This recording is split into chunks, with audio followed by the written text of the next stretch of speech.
morning, kids. I'm Miss Noel, and I teach at the Decatur campus. Our missionaries for this month are John and Lois North, who serve in Australia.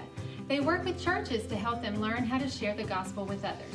We'll be praying for them together as a church in a moment, but you can continue praying for them throughout the week. Now for our Bible lesson. This week's story picks up more than 20 years after the Philistines returned the Ark of God to the Israelites. During that time, Israel began to seek God again. They removed their foreign gods and worshiped God only. Samuel had been a judge for Israel throughout his lifetime, but he was getting old, so he made his sons judges over Israel. But like many sons before them, they did not follow the example of their father. They disobeyed God and caused problems for Israel. So the elders of Israel spoke to Samuel about his sons. They also demanded a king because all of the other nations around them had kings. Samuel knew their desire to imitate the nations around them was sinful, and he prayed to God. God responded, "Give them what they want. They have not rejected you. They have rejected me as their king." Samuel explained to the Israelites what it would be like to have a king rule over them. He warned them that they would regret asking for a king, and God would not help them. The people insisted having a king, so God chose a man named Saul to be the king. On the outside, Saul looked like he would be a good king.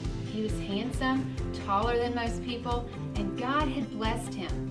But Saul failed to obey God.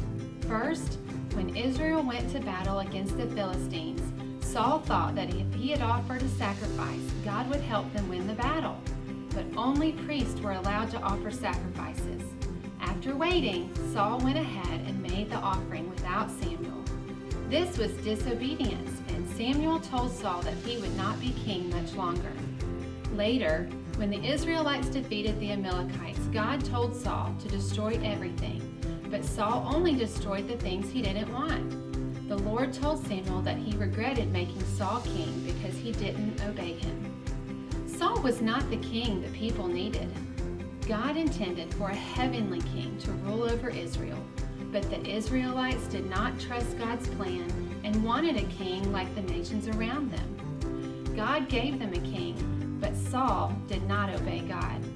Thankfully, God sent us a righteous king, his own son. Jesus Christ lived a holy life and died so sinners like us could be forgiven and accepted. Then, as you know, he was raised from the dead. There is no king like King Jesus, and he is worthy of our praise. And now we get to do that as we continue worshiping him together. Make sure to join us next week when we're going to talk about David being anointed as King of Israel. I hope you have a great week, and we'll see you next Sunday.